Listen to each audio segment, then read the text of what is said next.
예, 이건 메인스트림이라고 생각합니다. 제가 최근에 얘기 듣기로는 뭐 대세는 간다. 네. 그 얘기더라고요. 충분히 우리가 한 패스를 성공했던 반도체 성공했던 네. 그런 패스를 쭉 경험했기 때문에 배터리 쪽에서도 충분히 저희들이 잘할 수 있을 것이라고 생각하고 있습니다. 네. 성장 둔화 네. 이런 거에 대해서 뭐 일부 뭐 저도 동의는 합니다만은 네. EB가 견조하게 성장을 하고 있다라는 거에는 네. 의심의 여지가 없고.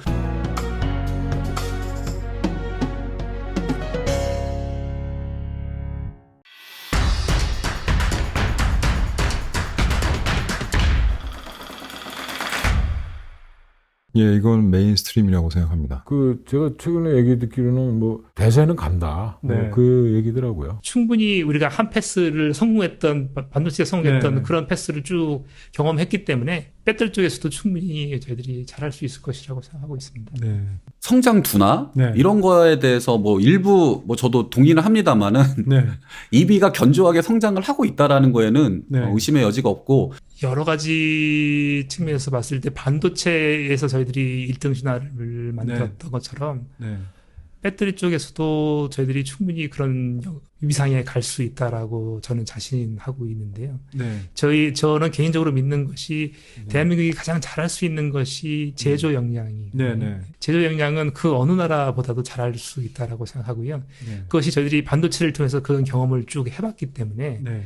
충분히 우리가 한 패스를 성공했던 반도체 성공했던 네. 그런 패스를 쭉 경험했기 때문에 배터리 쪽에서도 충분히 저희들이 잘할 수 있을 것이라고 생각하고 있습니다. 네. 그 부분에 있어서 저 소장님이 저를 떠보시는 질문 아닌가 생각되는데 잠깐 뭐 세계 경기도 그렇고 뭐 전쟁통이기도 하고 그렇다면 뭐 24년이라는 뭐 그런 크레바스만 건너면 네. 이 메가 트렌드는 그냥 가지 않겠나 하는 전망에 저는 동감하고 있고요. 네네. 그래서 이쪽은 당분간은 뭐 이론의 여지 없는 성장 시장 아니겠느냐 이렇게 지금 네. 판단하고 있습니다. 네. EB 시장은 네.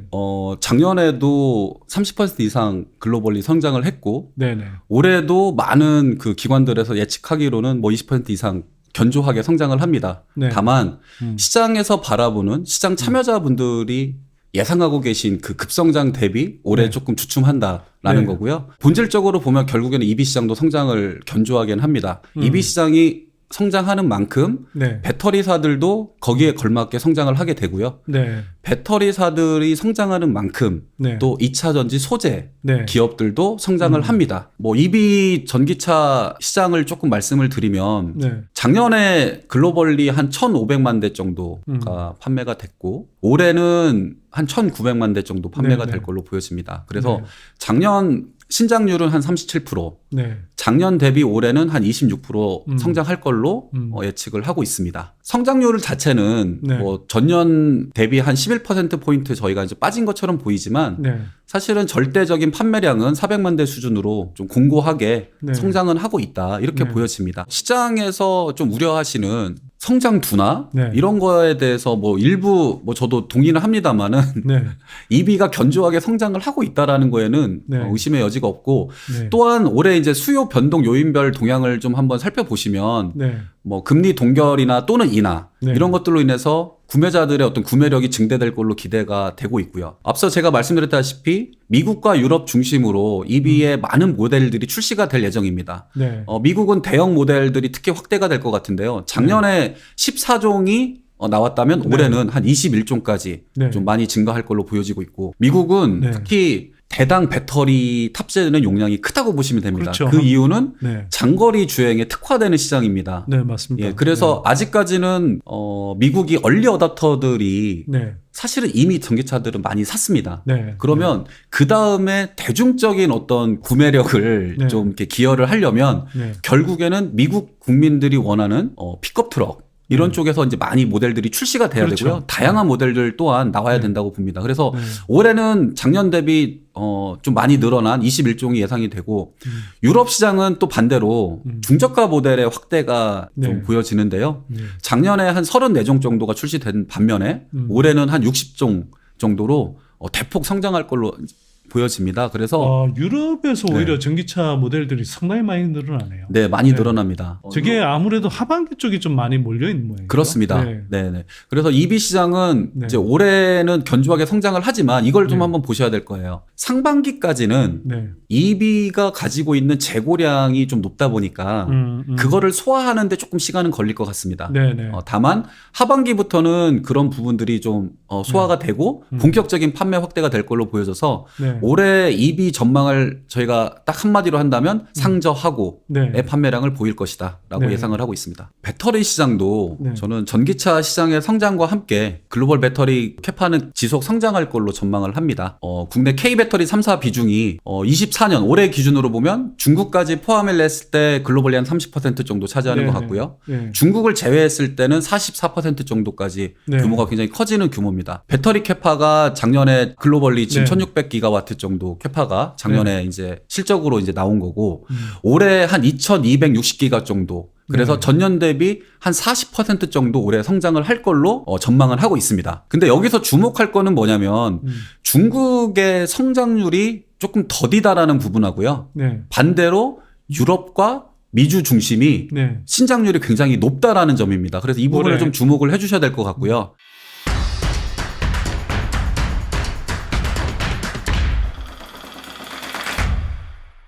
좀 주력으로 해왔던 그 활성화 장비, 특히 이제 포메이션 장비 쪽은 네. 중국 업체들 많이 들어오고 그렇죠. 또 네. 상대적으로 좀 기술적인 장벽이 낮아진 것 같다. 뭐 그렇게 네. 볼 수도 있는데요. 이제 특히 네. 이제 많은 분들이 이제 중국과의 경쟁을 어떻게 극복을 하려고 하느냐, 특히 이제 양산 장비 쪽에서, 특히 포메이션 네. 쪽에서 네. 어떻게 하려고 하느냐고 하는데 약간 시간의 싸움이라고 좀 생각이 드는데요. 시간의 싸움이요? 네, 그래서 네. 좀 네. 제 생각이 한 1년, 2년 정도가 지나면 네. 진실의 순간이 오지 않을까라는 생각을 하고 있어요. 대표님이 말씀하신 그 진실의 순간은 뭔데요? 네. 그러니까 지금은 이제 그 중국 설비 업체들이 저가로 많이 들어오거든요. 네네. 저가 들어오는데 네. 지금도 보면은 해외, 특히 유럽 쪽에 네. 진입했던 중국 업체들의 실제적인 퍼포먼스가 네. 양산장비 깔아서 네. 실제 돌아가느냐 안 돌아가느냐 뭐 등등 수율이 네. 얼마나 빨리 올라가느냐 등등의 그런 여러 가지 이슈들 플러스 품질 문제까지 막 야기하고 있거든요. 현재 네, 그게 네, 이제 네. 단순하게 가격만의 문제가 아니고 네. 결국에 양산 설비는 수율이 올라와야 되는 그렇죠. 문제거든요. 이제 아무리 가격이 싸고 어쩌고 해도 결국에는 수율이 적당한 타이밍에 올라오지 않으면 의미가 없지 않습니까? 네, 네. 그래서 뭐 이제 국내 배터리 업체들은 원래 이제 뭐 어쨌거나 그래도 좀 한국 장비 업체들을 주력으로 좀 끌고 가긴 했는데 네네. 유럽 배터리 업체들 같은 경우도 뭐 노스볼트 같은 회사들도 그렇고 네. 예전에 뭐 중국 장비 써봤다가 네. 도대체 이게 뭐 품질 관리도 안 되고 AS도 그렇죠. 안 되고 하니까 그렇죠. 네. 중국산 써갖고 안 되겠다. 네, 네, 예. 네. 단순한 비교는 좀 안 되지 않을까 네, 그런 네. 점에서. 그 2차전지 산업의 밸류체인 안에서 네. 또 어떤 역할을 해서 우리 전체 2차전지 산업의 경쟁력이 뛰어난지 또는 강해질 수 있는지 이런 것도 좀 궁금하거든요. 네, 네. 이- 예, 유럽의 이제 신생 업체들 이렇게 네. 있고 보면 특히 해외 보면 국내 메이저 3사 대비 가장 크게 차이 나는 것이 네. 소위 말해서 일드 램프업, 그러니까 네. 수율을 얼마나 빠른 시간 내에 이렇게 네. 올릴 수 있느냐. 네. 그 영향이라고 보여요. 그래서 네. 그런 면에서 그 공정 관리 능력, 네. 역량 네. 이런 것들이 극명하게 차이가 나요. 혹자들은 아직도 우리가 손끝 기술에 많이 의존한다라고들 얘기를 하기도 하는데요. 네. 그럼에도 불구하고 그런 경험들, 노하우들이 네. 쌓여서 네. 전체 수율을 네. 이렇게 올리고 있기 때문에 네. 그건 단순하게 뭐 손끝 기술이라고만 해서 치부할 일은 아니고요. 현 수준에서는 네. 우선 그것이 저희들이 가지고 있는 네. 나름대로 노하우이기도 하고 경쟁력이기도 하고 그렇습니다. 중국 배터리사들의 경우에는 LFP 계열로 이제 네, 네. 성장을 해왔고요. LFP 배터리는 3원계 대비해서 에너지 밀도가 좀 낮다 보니까 초극박, 동박 채택이 굉장히 빨리 이루어졌었습니다. 네. 그래서 중국의 동박사들은 네. 어떻게 보면은 초극박 동박에 네. 굉장히 잘 만들고 있는 건 사실입니다. 아, 그래요? 예. 네, 네. 그런데 음. 여기서 이제 그 차이는 뭐냐면 원가 혁신을 위해서 배터리사들이 고속 제조 공정을 하게 되는데 그럴 때 초극박 동박들이 그걸 버텨줘야 되거든요. 네. 굉장히 얇게 만들었는데 네. 그리고 공정을 빨리 생산하기 위해서 이제 빨리 돌리면 네. 이게 막 쉽게 찢어진단 말씀이시죠. 그렇습니다. 그래서 중국 동박들이 고강도 고연신이 잘 안 된다. 잘 안 된다. 네. 예.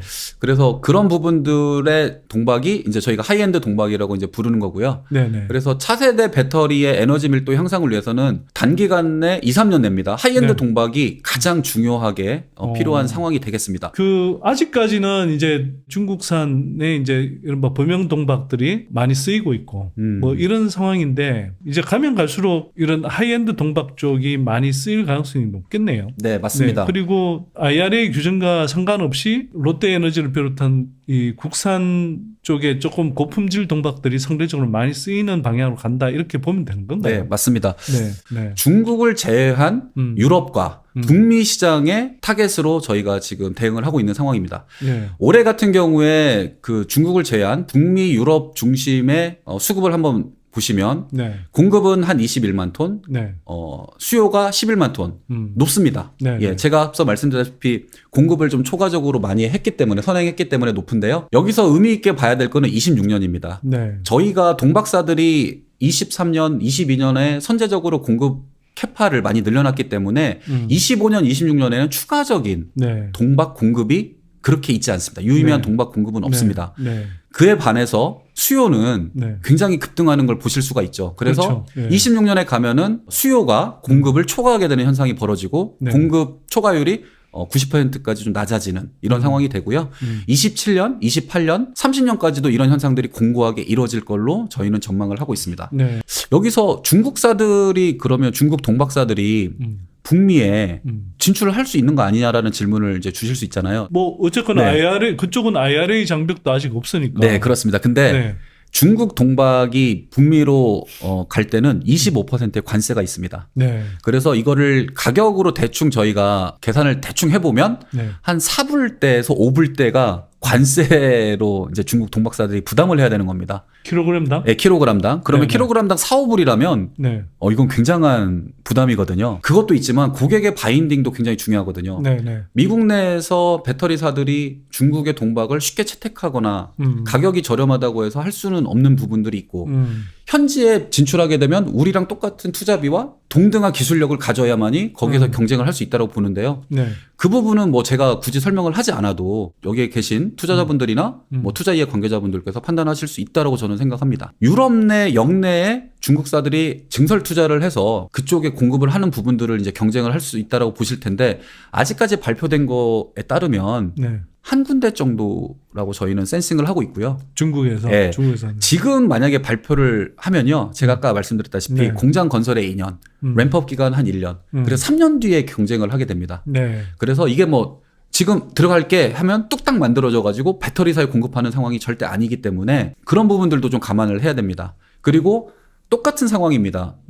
저희 같이 K동박사들이 유럽에 어떻게 보면 글로벌 경험들이 많고 기술적으로 그런 걸 잘 하고 있기 때문에 네. 그런 경쟁들을 유럽 내에서 저희가 진짜 붙어가지고 중국 동박사들이 이길 수 있느냐 저희가 더 위에 있다라고 말씀드릴 네, 수가 네, 있고요. 네. 전액하고 분리막 네네. 이쪽 소재는 좀 어떻게 보고 계십니까? 뭐 전액 지금 같은 건 잘 기술 아시다시피 리튬염이 있고 용매 그리고 첨가제인데 중요한 거는 이 전액 업체 같은 경우는 이 배터리 3사 개발하고 있는 라인들이 상당히 많잖아요. 시절에? 네, 네. 거기에 막 다 다른 종류의 전액 들어가게 있기 때문에 네. 전액을 생산하는 업체에서는 모든 걸 다 커버가 불가능합니다. 그래서 그렇죠. 일반적인 네. 3사에서 조성 첨가제까지 다 특정해서 네. 업체 위탁 가공을 맡기는 거죠. 네, 네. 가공을 맡기더라도 한국이 중국이나 미국 대비해서 음. 이 양산 품질 쪽에서는 절대적인 우위를 가진 걸로 알고 있고 예를 들면 저희들이 유럽에 있는 자동차 업체하고 기술 개발을 하면서 중국산 전액을 한번 받아 사용했는데 네. 전액에서 이게 가장 문제되는 게 불산입니다. HF. 네, 네. 중국이 메이저 회사에서 만든 전액인데 불산 함유율이 엄청나요. 그래요? 네네. 네. 그래서 한국 네. 같은 경우는 불산 함유율이 중국 대비해서 5분의 1, 6분의 1밖에 안 됩니다. 그것도 그래요? 기술이거든요. 그 정도로 차이가 많이 나네요. 네네. 저는 네. 그때 깜짝 놀랐습니다. 아니, 중국이 소위 말해서 메이저 기업에서 받는 전액이 불산이 이게 불순물로 그 정도 들어가 있으면 네. HF는 강산입니다. 네. 전지에 들어가면 다 깎아 먹어요. 네. 녹인다든지 그런 문제 때문에 아직까지 중국은 좀 품질 쪽에서는 개선이 필요하다고 저는 생각하고 있습니다. 니클 함량 60%, 75% 저 같은 경우는 네. 중국이 빠르게 한국의 기술 격차를 줄이고 있습니다. 아, 그래요? 네, 저기는 특별한 기술이 많이 필요 없거든요. 네.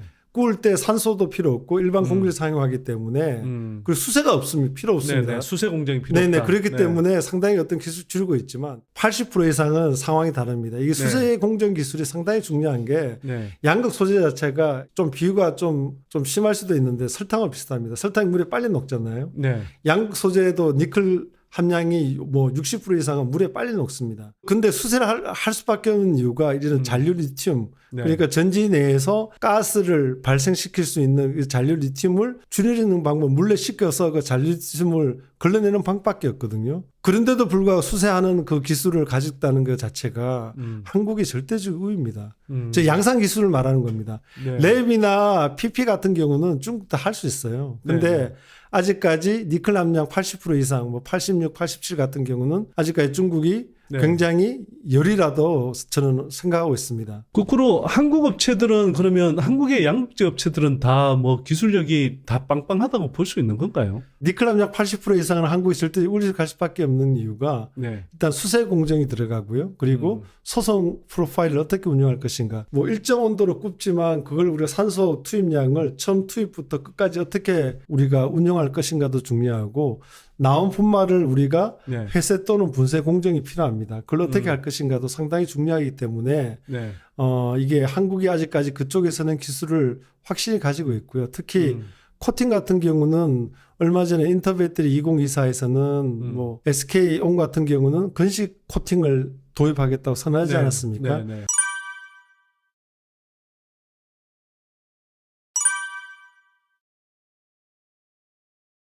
그런 걸 봐도 아직까지 한국 같은 경우는 상당히 어떤 저런 하이니켈계 쪽은 기술력이 중국 대비해서 진보되어 있다고 저는 생각하고 있습니다. 최근에 이 일본의 자동차 메이커의 전문가를 말을 빌면 중국에서 수입되는 특히 이 양극 소재 하이니켈계 80% 이상은 네. 문제가 많다고 합니다. 품질 문제죠. 예를 들면 네네. 초기에 소량의 샘플을 보내 골든 샘플은 잘 대응하는데 네. 이 캐파가 커지니까 품질 사고가 난다는 거죠. 그래서 네. 일본에 있는 이 배터리 메이커들, 자동차 메이커들도 이 한국 기술에 상당히 어떤 의존성이 높아지고 할 수밖에 있다. 없다라고 지금 진단을 내리고 있습니다. 그 일본 배터리 전문가가 어떤 분이신데요? 토요다 분입니다. 네네네. 네. 기본적으로는 중국이 네. LFP를 빼고 이 니켈을 포함한 전지를 한국에 수입해서 지금 채용되는 게 저는 없다고 저는 지금 보고 있습니다. 그 자체가 한국의 자동차 메이커들도 이 중국의 니켈계를 포함한 어떤 배터리에 대해서는 상당히 어떤 의구심을 가진다고 저는 확신합니다. 한국 배터리 산업이 또 태양광 산업골 나는 것 아니냐 뭐 이런 식의 의견이 있는데 태양광 같은 그럴까요? 경우는 기본적으로 이 폴리실리콘, 실리콘 네. 태양전지지 않습니까? 네네. 실리콘은 실제적으로 어차피 제가 아는 바로는 크게 이 한국에서 생산해도 가격적인 메리트는 없고요. 기술적인 난이도도 네. 높지 않기 때문에 어차피 싸게 만드는 게 중요합니다. 네. 그래서 중국이 절대적인 강자가 되었지만 배터리는 완전히 다릅니다. 네. 배터리는 배터리 실제적으로 이 제조 품질도 중요하고 네. 거기에 대한 소재의 어떤 고도가 중요한데 생태계적으로 중국은 아직까지 한국에 상당히 어떤 그런 측면에서는 네. 많이 부족합니다. 특히 네. 하이니켈 쪽 그리고 전지 시스템에 대한 어떤 설계 쪽, 전극 쪽. 네. 는 아직까지 중국이 한국 대비해서 절대적인 저는 그 열세라고 저는 판단하고 있습니다. 실제적으로 네. 우리가 데이터를 보고 저 같은 경우는 몇 년 전까지만 해도 배터리 3사하고 산업 과제를 많이 했기 때문에 네, 많은 네. 정보를 많이 받았거든요. 네. 그때까지만 해도 아직까지 중국은 기술적 격차가 많이 나 있고 현재도 LFP를 제외해서 네. 이런 하이니켈계 쪽은 기술적 격차는 저는 난 걸로 저는 듣고 있습니다. 테슬라가 굉장히 어떤 도전적이지만 네. 한국 기업들이 배터리 3사 그리고 금량을 포함해서 네. 본격적으로 46XX 네.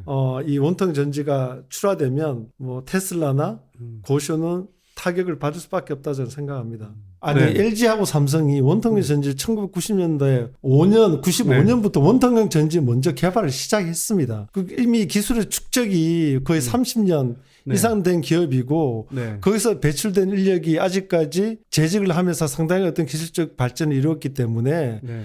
이 배터리 이사가 실제적으로 4680 양산 LG 엔솔은 8월 달부터 양산한다고 네, 선언했지 네. 않습니까? 네. 나온다면 네. 다른 쪽의 미국 쪽은 테슬라는 좀 타격을 받지 않아요. 근데 그 양산되는 타겟 제품군이 테슬라 사이버 트럭 향이기 때문에 제가 보기에는 배터리 이사는 상당히 어떤 메리트를 가질 수밖에 없고 네. 문제는 중국입니다. 중국이 과연 네. 중국은 각형 기술은 좀 있고 파우치 기술은 뭐 좀 있다고 보고 있지만 원통형 기술 쪽은 2000년대 초반에 이 LG 당시 화학이나 삼성 SDI 출신들이 네. 중국에 상당히 많이 기술자에 넘어갔습니다. 이게 네. 연봉도 크고 하기 때문에 네. 하지만 실제적으로 기술 축적적인 측면에서는 아직까지 많이 부족할 수밖에 네. 없을 것 같아요. 네. 특히 양품률, 품질 측면에서는 중국은 아직까지 기술력 한국 배터리 엔솔이나 SDI 대비해서 네. 4680 시리즈는 기술 격차는 저는 2년 이상 벌어져 있다고 생각하고 있습니다. 한국 배터리 산업의 경쟁력, 특히 글로벌 시장에서의 경쟁력, 그리고 중국 배터리 산업과의 이제 뭐 경쟁 구도 속에서의 경쟁력, 이런 이야기를 좀 해주시면 좋을 것 같은데 어떻게 보십니까? 자동차 회사들, 네. 특히 세계에서 한 15위권 안에 드는 자동차 회사들은 예. 누적된 데이터가 확실하게 확보되어 있지 않은 배터리를 일렉트릭 비클에 채용하는 것은 진행할 수 없는 일입니다. 네. 그런데 이제 지난 몇십 년 동안 예. 한국의 새 회사들은 누적된 데이터를 통해서 발전을 통해서 얼마나 그 노력이 가격을 낮게 제시할 수 있는지를 입증을 해온 회사들이고요. 네. 지금 중국 회사들 중에 그런 게 입증되어 있는 곳은 전 알지 못합니다. 아, 그래서 네. 그러니까 중국 시장 밖에서. 예, 네. 중국 시장 막 중국은 그리고 뭐 다들 인식을 좀 안 하셔서 안타깝다고 생각하는 거는 네. 중국은 극단적인 정부의 지원책이 있었고요. 네. 한국에서는 자꾸 지원금만 얘기하시는데 중앙정부의 지원금은 당연히 중국도 한 1,000만 원 정도 계속 있었다가 최근에 없어졌고요. 네. 근데 중국은 자동차 번호판 값이 한 1,000만 원 합니다. 네. 그 다음에 번호판을 받으려면 한 1년 반에서 2년은 기다려야 됩니다. 그걸 면제해 줍니다.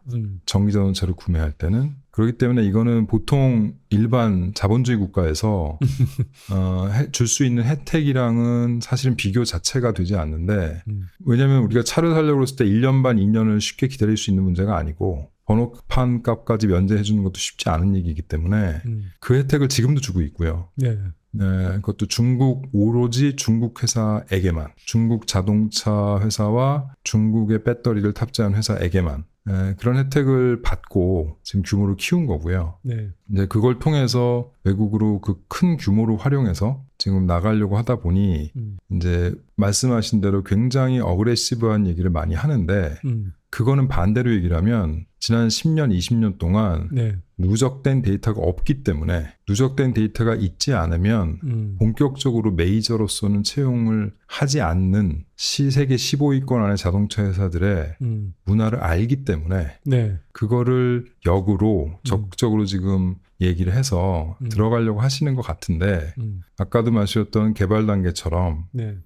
사실은 자동차 회사들은 그렇게 이노베이션한 기술을 처음부터 입증이 되셨는데 채용하거나 그거를 뭐 판매하거나 이런 걸 할 수가 없는 게 자동차라는 거는 사람의 생명과 직결된 우리가 쓰는 물건 중에서 가장 생명이랑 직결된 문제가 있기 때문에 쉽게 이렇게 도입해서 쓸 수 있는 문제가 아니라고 생각합니다.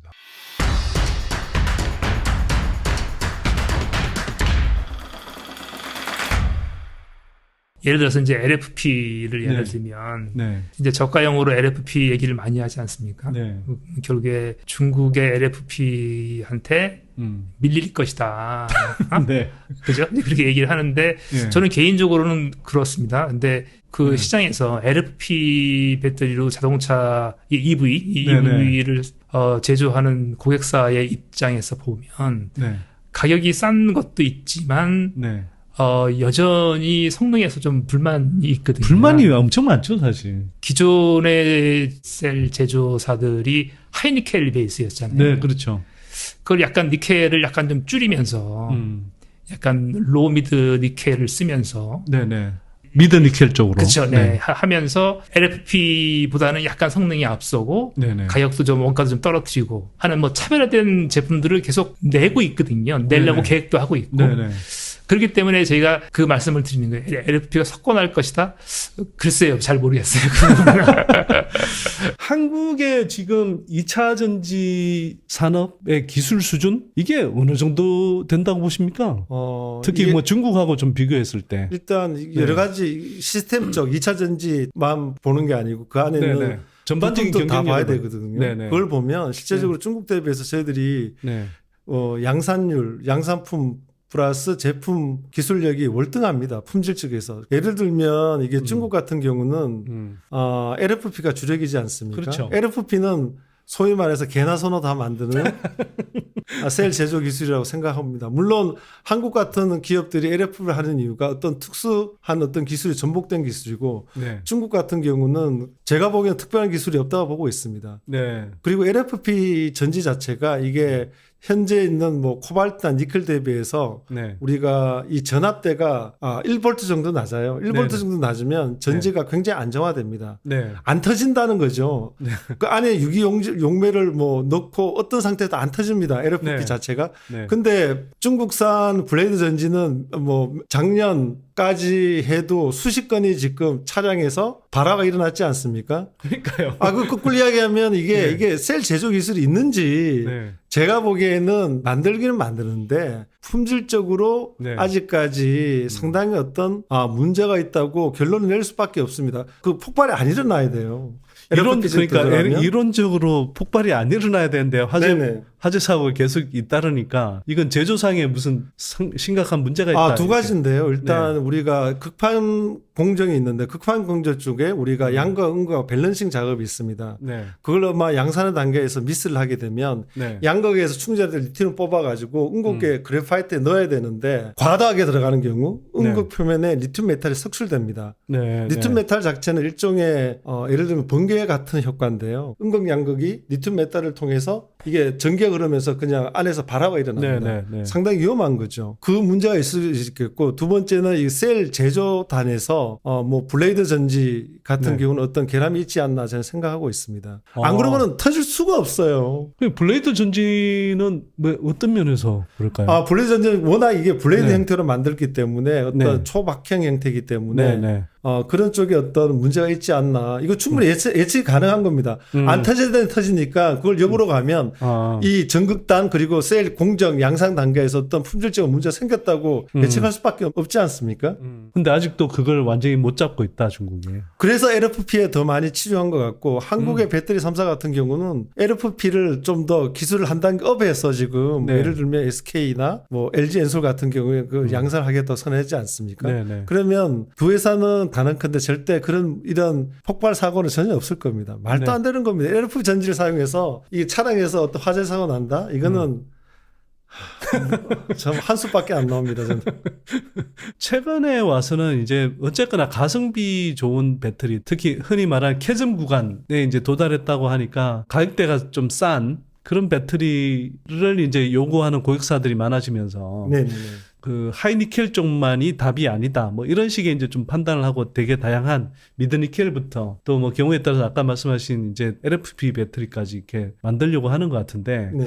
중국하고 경쟁하게 되는 측면이 계속 좀 생기지 않나 이런 생각이 좀 들기도 하는데 어떤가요? 네, 맞습니다. 이게 네. 차량에서 보면 중요한 네. 게 차량은 가봐야 되고 거기 주행거리가 길어지는 그 절대적인 목표가 있습니다. 네. 내연 기관하고 경쟁해야 되니까요. 그런 네. 측면에서 보면 네. 니켈 함량이 올리는 게 음. 상당히 어떤 중요한 기술로 볼 수밖에 없는 게 일단 차량을 LFP 대비해서 네. 이 배터리를 적게 넣어도 장거리 갈 수 있는 장점이 있는 거죠. 네. 그걸 이야기하면 차량도 가벼워지고 그런 무거짐으로 해서 발생할 수 있는 네. 안전사고들 그런 문제들은 상당히 없어진다고 생각하고 있습니다. LFP는 이 LFP 자체가 리튬 아이런 포스페이트인데 이 네. 물질 자체는 굉장히 안전해요. 안전한 만큼 이게 부도체입니다. 전기가 안 통해요. 그래서 이게 카본을 코팅해서 입자를 굉장히 나노 사이즈로 해서 만들기 때문에 전기 전도도도 많이 떨어집니다. 니클 네. 대비해서 일단 전기 정도도가 네. 한 3배 정도 떨어져요. 네. 네. 그렇기 3분의 때문에 1 수준. 네네. 네. 겨울철에서는 절대적으로 이게 문제가 있는 거죠. LFP 그러니까 저온 환경에서 사실 제대로 작동이 안 되는 거죠. 그 쥐약입니다. 네. 거의 작동이 안 된다고 보시면 될 거예요. 니클계 같은 경우는 그런 문제가 전혀 없습니다. 네. 상당히 경쟁이 있기 때문에 네.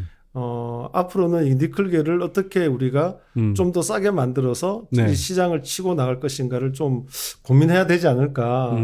실제적으로 킬로와트당 가격 따지면 LFP 비교해서 큰 가격 차이는 안 난 걸로 잘 알고 있어요. 네, 물론 네. 재활용 측면에서는 LFP가 그렇죠. 불가능합니다. 지금 네, LFP 대항만은 네. 지금 정말 니클 함량을 올린 네. 그런 소재하고 네. 미드 니켈 하이 볼테이지 단결정 소재입니다. 그리고 네, LG 네. 엔솔의 미드 니켈 같은 건 니클 함량이 60% 정도 되고 네. 망간이 한 20% 정도, 15에서 20% 정도 들어가기 때문에 네. 가격적인 측면에서도 상당히 어떤 메리트 있고 두 번째는 이 소송 공정에 양극재 소송할 때 전구체를 섞어가지고 네. 산소가 필요 없습니다. 미드 아, 니켈이. 그래요? 네네. 네. 그래서 일반적인 공기 중에서 구울 수 있기 때문에 가공비 네. 측면에서도 절대적으로 네. 유리한 측면이 있습니다. 네네. 그리고 에너지 밀도 측면에서 LFP 대비해서 20-30% 이상 높기 때문에 네. 저게 실제적으로 양산화돼서 본격적으로 공급되면 LFP 시장은 저는 죽지 않을까. 배터리를 잘 만들면 LFP가 다른 어떤 양극 소재를 채용한 전지 시스템보다 안전합니다. 안 터집니다. 네. 네. 하지만 문제는 이런 이 주행거리 측면 네. 에서는 절대적으로 불리한 측면이 있고 그런 측면에서 지금 국내 3사가 뛰어들고 있는 미드 니켈 단결정은 네. LFP 시장을 반드시 잠식할 거라 저는 확신합니다. 아. 근거는 저는 실험을 합니다. 네. 네. 실험을 해서 그 결과 가지고 저희는 분석하기 때문에 단순히 예측을 하는 게 아니고 결과만 봐도 LFP는 상대적으로 열세가 나타날 수밖에 없어요. 우리 쪽 분야에서 30년 동안 저는 많은 신기술이 될 거다. 이게 나오면은 뭐 엄청나게 판이 바뀔 거다. 이런 얘기들이 굉장히 많았지만 네. 실제로 그렇게 된 것들이 별로 거의 없었던 이유는 이 판을 바꾸려면 사실은 5년, 10년 정도의 누적 데이터가 있지 않으면은 실제 카 메이커들은 그걸 적용하는 거를 본 적이 없습니다. 네. 예를 들면은 우리나라에 지금 원통형전지 EV용으로 제일 크게 하는 회사, 그 회사가 지금 자동차 회사한테 처음에 판매를 한 거는 일반 자동차용 그 양산용에 들어가는 원통형전지가 아니었고요. 처음에는 그 자동차 회사의 첫 모델에 애프터마켓이라고 그래서 이제 처음 팔 때는 탑재를 안 시키고 수명이 좀 오래되면 배터리 팩만 교체하는 수요가 있습니다. 일단 그 교체하는 수요 먼저 사용을 했습니다. 그러면서 자동차에서는 전지회사의 신뢰성에 대해서 확인을 합니다. 그렇게 몇 년을 일단 거칩니다. 그런 다음에 이게 어느 정도 신뢰성이 있겠구나 싶으면은 그 다음에는 자동차가 아니라 그 자동차에서는 ESS도 하니까 ESS에 그 다음 도입을 합니다. 그러면서 한 1년 또 봅니다. 그 다음에 EV용으로 적용을 하는 겁니다. 그러니까 지금 한국의 하이니켈 역사도 말씀을 드리면 이제 처음에 하이니켈 양극재가 굉장히 좋은 게 개발이 됐다. 절대 EV 먼저 쓰지 않습니다. 그렇군요. 에너지 용량이 가장 높은 소재가 개발이 되면 처음에는 전동공구용으로 먼저 양산에 적용을 합니다. 그렇게 해서 몇 년 동안 신뢰성이 확보가 되면 그 다음에는 250사이클보다 좀 긴 e-바이크 같은 한 700사이클이나 네. 이 정도 되는 쪽에 그 다음 적용을 합니다. 그래서 거기서 실적이 몇 년이 또 쌓이면 그 다음에 그거를 EV용으로 적용을 하는 겁니다. 그런데 신기술이 나왔으니까 처음부터 우리가 EV용을 쓸 수 있다. 이런 얘기를 누군가 저한테 하면은 상상하기 어렵죠. 왜냐면 우린 그렇게 살아온 게 아니기 때문에. 대단한 기술이 개발됐다 그랬을 때 저희는 일단 그게 어디 적용되는데 를 보는 거죠. 근데 처음부터 EV에 가겠다. 그건 하고 싶다는 얘기로 들리지 할 수 있다는 얘기로 들리지 않습니다. 외국 기업 중에서 중국의 100% 지분을 가지고 진출한 자동차 회사는 테슬라가 유일합니다. 거기에는 조건이 있었다고 이해하고 있고요. 그 조건 중에 하나는 반드시 중국 배터리를 쓸 것. 네. 거기서 만드는 자동차에 대해서는. 그리고 절반 이상은 중국 배터리 메이커가 만든 배터리를 쓸 것으로 이해를 하고 있고요. 네. 그거를 맞추기 위해서 무리해서 LFP를 채용을 하기 시작했다는 걸로 알고 있고, 초창기 LFP는 중국 내에서 판매가 전부 다 이루어졌고요. 네. 그런데 LFP라는 거는 뭐 여러 가지 단점이 있습니다. 그 중에서 특히 뭐 다들 아시다시피 저온 특성이 굉장히 안 좋은 면이 있기 때문에 결국은 어느 정도 팔려 나가다가 중국 안에서도 LFP 채용된 그 테슬라 쓸 바에는 차라리 그냥 BYD를 사자는 게 이제 많이 형성이 되면서 중국 내에서 판매가 잘 안 되기 때문에 그걸 결국은 이제 반은 써야 되니까 쓰기 위해서 그거를 수출기를 알아보던 중에 미국 같은 경우에는 중앙정부 보조금도 IRA 있지만 사실은 주정부 보조금도 또 그만큼 있습니다. 네. 근데 그 주정부들 중에서는 전기자동차 가격이 낮아야지만 보조금을 받을 수 있는 게 많이 있습니다. 네. 근데 그게 이제 LFP를 채용한 것들은 낮출 수 있기 때문에 그걸 맞춰서 이제 판매를 했었고요. 한국도 일시적으로 이제 그래서 좀 들어왔었고, 말씀하신 유럽도 나갔고, 그랬는데 이제 최근 들어서는 그것도 마찬가지로 몇 년 써보니 조금은 이제 계속해서 판매가 이루어지지 않고 겨울에 문제가 있고 이런 걸 알게 된 거고요. 이제 그렇기 때문에 이제 계속 의무적으로 써야 되는 거를 해결하기 위해서 제가 이야기로는 그 테슬라는 EV도 하지만 ESS로 특히 메가팩이라고 해서 네네. 굉장히 대형의 배터리를 만드는데 그거를 이제 미국 다음으로 상하이에다가 네. 그 공장을 만듭니다. 이제 그게 만들어지게 되면 아마 의무 사용해야 될 그 LFP 쪽은 그쪽으로 빼서 이제 그거에 탑재시켜서 사용을 하지 않을까라는 생각이 들고요. 네. 그다음에 나머지 회사들 말씀하신 메르세데스나 뭐 아니면 BMW나 이런 쪽의 LFP 채용에 대해서는 아마 제일 컸던 거는 현재도 이미 그 나오고 있는데 많은 자동차 OEM들이 경쟁력 있는 EV를 못 만드는 거고요. 그러다 보니까는 손익 면에서 가격을 최대한 배터리를 통해서 낮추려고 실제로는 배터리 이외에서 낮춰야 될 게 많은데 네. 그 능력이 너무 부족하니까 그걸 낮추려고 좀 몇몇 회사들이 도입을 한 걸로 알고 있고요. 일시적으로? 예. 예. LFP라는 거는 리튬 이온이 들어가고 나가는 게 굉장히 협소한 면적으로 들어가고 나가기 때문에 한꺼번에 많은 리튬 이온이 들어갈 수도 없고 한꺼번에 많이 나올 수도 없고요. 그 문제 때문에 이제 30분 이내에 충전하는 거는 불가능하고요. 충전 속도가 매우 느리다. 예. 어떤 노력을 해도 30분 이내에는 할 수가 없게 되는 거고, 그 다음에 저온 특성도 보통은 한번 충전해서 끝까지 한 번도 쉬지 않고 차를 운행한 걸로 주행거리를 발표를 하는데, 실제 우리가 일상에 쓰는 환경, 아침에 출근해서 한 1시간이나 30분 운전해서 회사에 도착하고, 다시 세워놨다가 다시 오고, 이런 식으로 운행을 해보면, 겨울철에는 발표되는 연비의 거의 뭐 절반 정도 네. 밖에 나오지 않는, 왜냐하면 활성화가 되려면 처음에 따뜻해져야 돼서 따뜻해지기 전까지 한 20분 정도는 LFP는 제대로 된 성능이 나오기가 어렵습니다. 저온일 경우에는. 그래서 이제 그런 문제들이 있는 거고요. 근데 그걸 해결할 수 있느냐? 화학 구조를 바꿀 수 없기 때문에 그건 어렵다고 보고 NCM, NCMA, NCA 이런 류의 것들은 층상 구조라는 게 위하고 아래에선 리튬이온이 들어갈 수 없지만 동서남북 사방에선 다 리튬이온이 들어갈 수 있습니다. 그래서 한꺼번에 많은 리튬이온이 들어갈 수 있고 리튬이온의 양을 많이 넣을 수 네. 있고 한꺼번에 많이 빠져나올 수 있기 때문에 충반전 속도도 노력하는 거에 따라서 아마 처음에는 한 15분, 그 다음에 나중에는 한 10분, 요 정도 언저리까지는 이제 훨씬 더 충전 속도를 높일 수 있는 여지가 아직 남아 있고요. 또 하나는 LFP의 원료는 네. 산화철입니다. 네. 리사이클링 하려면 산화철이 비싸게 팔려야 됩니다.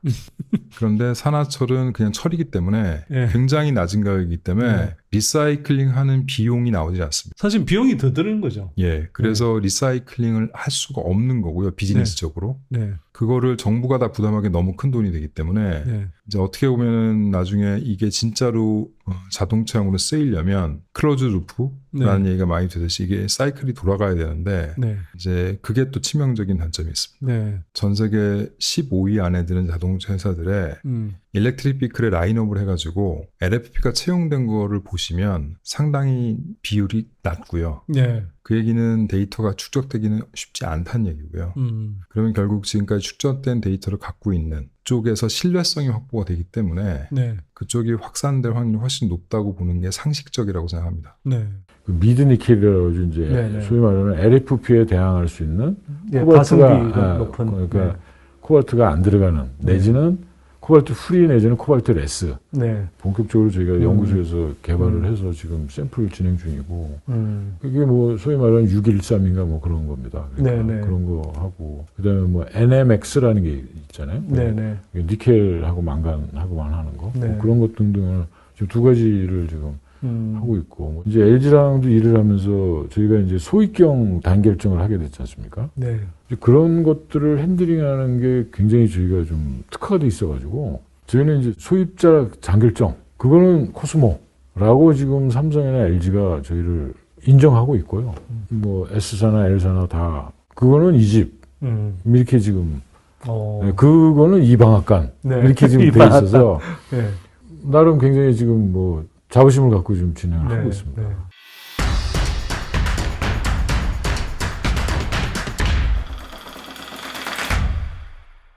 캐즘이라고 요새 이제 많이 네. 얘기들 하지 않습니까? 근데 네. 이제 초기에서 이제 대중적인 어떤 시장으로 넘어가는 과정에서 겪는 이제 어려움을 이제 얘기를 하는데 사실은 5가지가 핵심입니다. 지금 EV의 성장이 보편화되려면 한 5가지 핵심인데 결국엔 가격, 그리고 주행거리, 네. 그리고 충전 시간, 그다음에 충전 인프라, 네. 그다음에 안전성 등이 되겠습니다. 그래서 네. 이 5가지가 어떻게 보면은 좀 구매자들에게 네. 네. 좀 확실하게 이게 전달이 되고 이게 되어야만이 지금 더 성장을 할 걸로 보여지는데요. 네. 지금 보면은 지금 충전 시간이나 이런 것들은 지금 한 20분 네. 내로 요구를 하고 있고 뭐 충전 대기하는데 너무 많이 걸리시죠 지금. 네. 그래서 인프라에 대한 부분들도 좀 문제가 되고 주행 거리는 지금보다도 훨씬 월등한 한 560km 이상 네. 이런 것들이 좀 돼야 될 것 같고 가격도 굉장히 비쌉니다만은 6,500만 이하 뭐 유럽 소비자 기준입니다만은 이런 것들을 그냥 가만히 있는 게 아니라 이걸 누가 이제 하려고 하냐면 배터리사들이 캐즘을 극복하는 차세대 배터리 개발과 출시가 지금 하고 있다 이렇게 보시면 되고요. 많은 OEM사들이 25년부터 네. 네. 업그레이드된 EV 신차 출시가 예상이 되고 있고요. 거기에 대응하기 위해서는 배터리사들이 25년, 26년 차세대 배터리 양산 계획들을 많이 발표를 지금 하고 있는 상황입니다. 네. 네. 그래서 현재 그 차세대 배터리는 양극재, 음극재, 동박, 양극박 이렇게 네, 뭐 네. 이제 크게 말씀을 제가 좀 드리고 싶습니다. 오늘은. 네. 네. 그럼 양극재는 기존에 이제 NCM 811 이상 제품과 LFP 중심으로 저희가 이제 탑재를 해왔다면 앞으로는 뭐 고전압 미드 니켈, NCM 622이나 LMFP 중심으로 이제 채택이 좀 확대될 걸로 보여집니다. 그래서 중국의 OEM들이 이제 하이니켈 외에 에너지 밀도를 높이면서 뭐 가격 경쟁력이랄지 안전성 이런 쪽에 이제 기술을 많이 채택할 걸로 지금 보여집니다. 하지만 이제 양극재 같은 경우에는 그 이미 많은 부분에서 기술 발전이 좀 지금 이루어지고 있고요.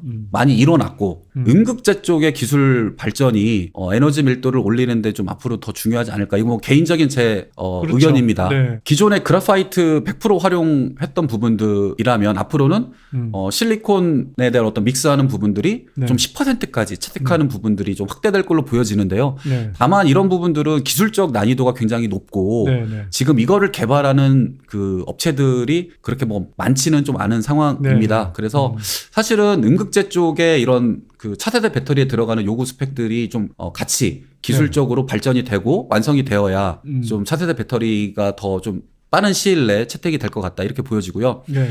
그리고 지금 양극박 같은 경우에도 기존에 이제 12마이크로 두께에서 30kg 포스 퍼 스퀘어 밀리미터라고 하는데요. 이 강도를 나타내는 겁니다. 네, 네. 그래서 이렇게 되어 있던 거를 이제 10마이크로 이하 두께에 네, 뭐 네. 30kg 이상의 강도를 요구하는 이런 제품들이 채택될 것 같습니다. 그리고 마지막으로 이제 제가 동박 업체에서 나왔으니까 동박 네. 얘기를 이제 좀 강조해서 드리고 싶은데요. 네.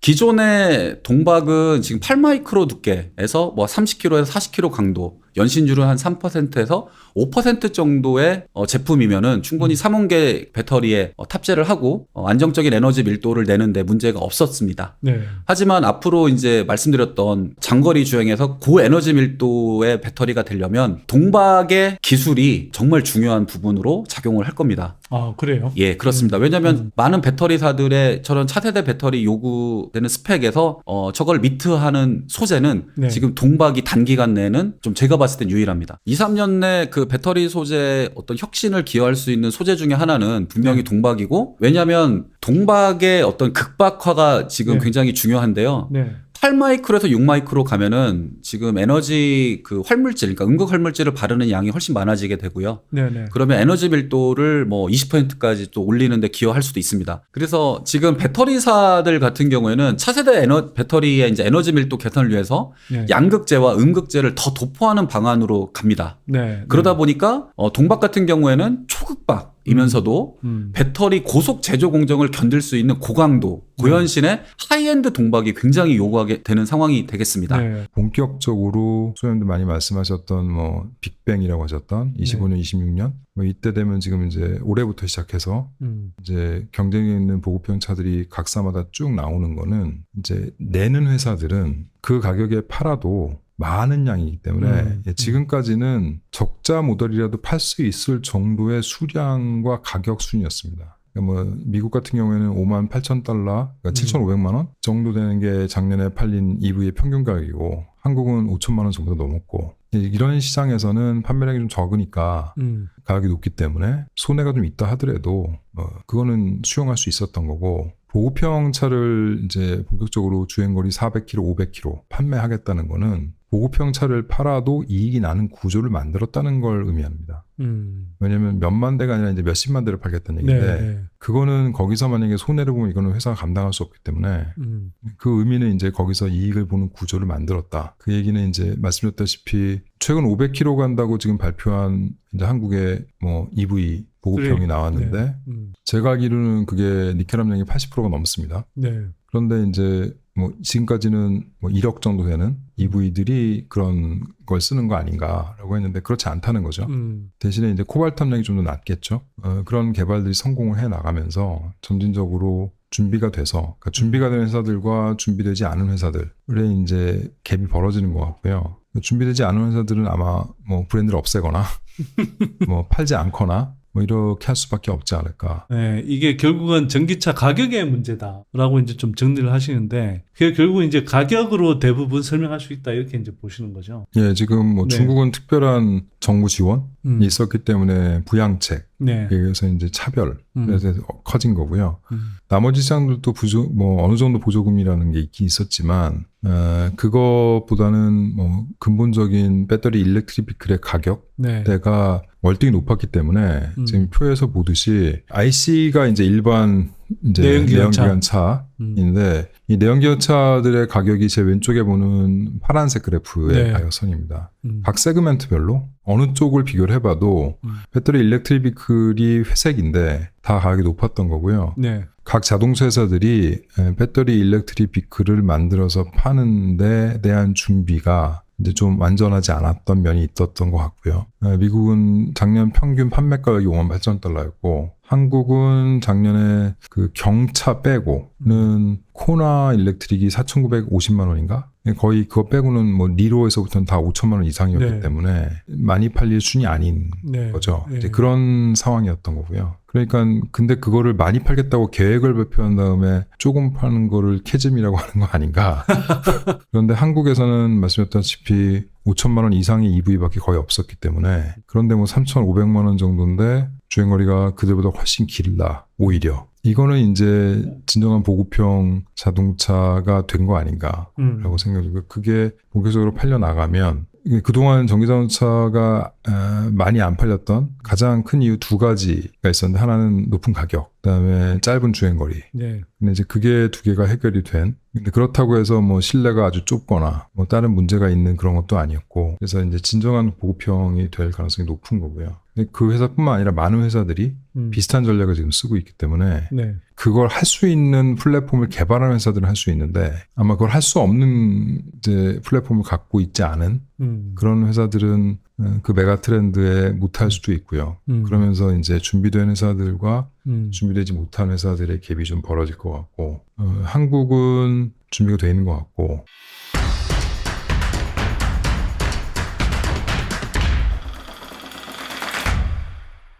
경제 블록화 중에서 앞으로 가장 포션이 경쟁 어떻게 보면 성장률이 가장 높다라고 볼 수 있는 게 북미 시장입니다. 네. 북미 시장에 한국 회사들이 준비가 되어 있는 면이 굉장히 여러 가지가 있는데 한국 회사들이 준비가 90 정도 돼 있는 것 같은데 근데 100이 되어 있어야지 그 효과를 제대로 볼 수 있다라고 생각을 합니다. LFP로 지금 아까도 제가 말씀드렸지만 어떤 시장에서 파일을 많이 가져오려면 네. 어떻게 보면 누적된 데이터가 필요한 거죠. 근데 지금 한국은 LFP에 대해서는 누적된 데이터가 아직 확보되어 있는 건 아니기 때문에 네. 그 면이 이제 지금부터 열심히 만드셔야 되는 거고 근데 EV처럼 오랜 데이터가 필요한 건 아닙니다. 제가 알기로는 그런 데이터 지금 만들고 있는 걸로 알고 있고 그다음에 이제 양산 준비가 아직 완전히 돼 있지 않죠. 근데 그런 걸 해야 되는 게 있는 거고요. 그다음에 EV 같은 경우는 EV를 일단 북미에서 만들어야 되고 그다음에 배터리를 북미에서 만들어야 되고 전액이란 분리방을 북미에서 만들어야 되죠. 네. 그리고 이제 양극 활물질과 음극 활물질은 한국에서 만들어도 되는데 문제는 사실은 이걸 쉽게 설명하면 양극 음극은 지금 어떤 상태냐면 벼는 중국 벼를 쓰고 있고요. 도정을 중국에서 해오고요. 한국에서 소수로 밥을 만들고 있는 상황입니다. 아, 화가 나는 비유네. 네, 이걸 어떻게 바꿔야 되냐면 네. 벼를 일단 중국에서 하면 안 되고요.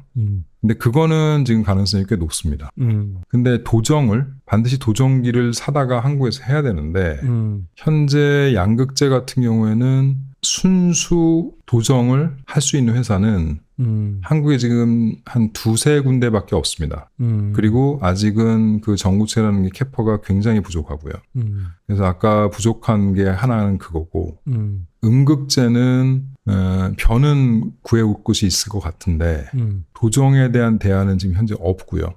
밥솥만 많이 준비되어 있는 상태죠. 그래서 양극과 음극에 지금 비어있는 이 두 부분, 도정기, 도정에 대한 기술 이걸 확보를 해야만 북미에서의 지금 지금까지 90% 준비해온 효과를 제대로 볼 수 있는 상황이 된다고 생각을 합니다. 그래서 전구체도 저희가 직접 생산을 할 거고 근데 경쟁력의 포인트는 뭐 중국 애들은 뭐 50만 톤, 30만 톤 이렇게 하는데 저희가 뭐 몇만 톤 갖고 되겠나 하지만 네. 사실은 이게 뭐 이렇게 큰 재련 공장처럼 뭐 로 하나에서 쏟아지는 게 아니고 네. 하나에 뭐 500톤, 600톤짜리 그 반응기가 각각 있어가지고 네. 계속 이렇게 한 대씩 놔야 되는 전구체가 그런 특성이 있어요. 소속로 놓듯이 네. 이게 놔야 돼요. 네. 네. 그리고 뭐 10개나 20개나 돈은 똑같이 들어가고 아, 그래요? 다만 이제 10개 보던 오퍼레이터가 20개를 볼 거냐 이제 이거는 있겠지만 인력이 많이 들어가는 사업은 아니거든요. 네, 네. 뭐 아까도 보셨지만 저희는 전구체 공장은 그 지금 큰 공장에 지금 오퍼레이터가 3명입니다. 아, 그래요? 네, 3명이에요. 그 뭐 부지 평수를 따지면 대략 어느 정도 거기는 되는데. 뭐 지금 한 600평인데 한 네. 5층 건물이거든요. 네, 네. 근데 이제 그래도 설비가 많죠. 5층이니까. 네. 컨트롤룸에 앉아서 그냥 HMI라고 그러거든요. 그걸. 네, 네. 그냥 거기서 다 자동으로 하고 그냥 투입이 제대로 되나만 확인하고 네. 출하가 제대로 되는지 그 정도 확인하는 정도. 그 아주 생략을 많이 해놨어요. 그래서 그러면 인건비도 그렇고 뭐 설비 투자 면에서도 그렇고 그다음에 폐수 처리가 이게 제일 크거든요. 사실 네, 문제가. 네. 근데 저희는 그 기존의 코스모 화학이라고 저희 계열사에서 네, 네. 이미 거기는 뭐 수처리를 굉장히 크게 갖고 있어가지고 네. 거기에 조금 이렇게 좀 신세지는 정도. 그러니까 이게 이제 물론 저희가 그 처리비는 저희가 냅니다. 다 계산해서 뭐 네. 땅값도 내고 처리비도 내는데 네. 그래서 따지고 보니까 상당한 경쟁력이 돼서 제가 거기다 집어넣은 거거든요. 네. 그 원료도 액으로 받고 녹이는 설비 없고 폐수 처리도 거기서 하고 네. 그러니까 이게 앞뒤로 다 빠지니까 그거 괜찮더라고요. 그래서 계산상으로 뭐 중국 거보다 싸게 나와서 아, 중국 거보다 네, 싸게 나온다고요? 네, 적어도 원가 경쟁력이 충분히 생기겠네요. 그렇죠. 네. 그래서 저희는 뭐 그 자신감에 지금 하고 있어요. 그래서 그거는 뭐 우리의 갈 길이다. 중국 뭐 기술을 빌리거나 뭐 합작하지 않고 그건 뭐 자체 전구체 생산을 할 수 있다는 건 사실 되게 강점이네요. 네. 저도 그렇게 보고 있고요. 네. 중국들 뭐 걔네들이 강점이라는 거는 뭐 대량 생산이라는 것밖에 없습니다. 네, 네, 가보면은 지금은 뭐 천지개벽을 한 것 같은데 정확하게 한 10년 전만 해도 네. 그 친구들은 그 폐수를 산에다 버렸어요.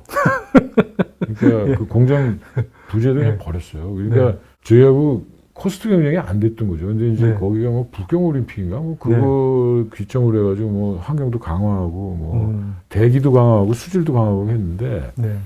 지금도 제가 보기에는 그렇게 엄격하게 하는 것 같지는 않아요. 맞습니다. 그 환경 규제를 뭐 우리처럼 또 뭐 유럽 뭐까지 이제 들어간다 그러면 그쪽 환경 규제까지 지키면 사실은 비용이 훨씬 올라갈 것 같습니다. 제가 중국. 보기에는 네. 뭐 그걸 뭐 폄훼하는 건 아닌데 네. 아무튼 저거를 어떻게 하지? 어떻게 처리하지?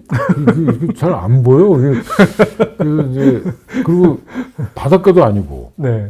내륙인데 네. 저걸 50만 톤, 30만 톤을 해가지고 저기서 나오는 망초라든지 그런 게 어마어마할 텐데 저게 네. 어디 갈까? 네. 말리나? 제가 이제 그 생각도 해봤는데 아무튼 네. 뭐 그런 면에서는 저희는 좀 자생할 수 있는 기술은 네. 가지고 있어요. 네. 네. 그래서 하여튼 되게 좀 그런 면에서 되게 자신이 있습니다. 그래서 네.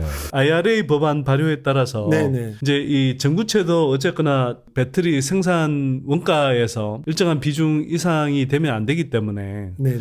예, 이 전구체도 결국은 좀 국산화하는 이제 필요가 생겼는데 그래서 지금 양극 업체들도 뭐 이제 그 전구체 뭐 에코프로 같은 경우는 그 그룹 안에서 이제 에코프로 머티리얼즈를 통해서 이제 전구체 생산을 하려고 하는 거고 뭐 LNF 같은 회사도 이제 뭐 중국 업체하고 이제 합작 형태로 하긴 하지만 뭐 이제 전구체 생산하려고 하고 뭐 코스모 신소재도 이제 그 전구체 사업을 어느 정도 자체적으로 해서 좀 내재화하려고 하더라고요. 기술적 중요성은 떨어지는데 없어서 반드시 그렇죠. 필요한 네. 그런 뭐 물질이죠 지금. 아니 그러니까 지금 현재의 생산 공정상으로는 그렇고 네네 그렇습니다. 전구체가 필요 없는 그런 그 배터리를 개발하게 되면 이게 상당히 큰 이점을 가지게 되는 거네요. 네 맞습니다. 무전구체라고 하는 게 지금 네. 저런 뭐 니켈, 네. 코발트, 망간, 811, 하이드록사이드 저거 없이 그냥 니켈, 메탈 네. 단독으로 간다면 실제적으로는 완전히 탈중국이 가능합니다. 그래요. 이미 네. 뭐 작년 같은 경우는 LG화학이 무전구체 개발하겠다고 신문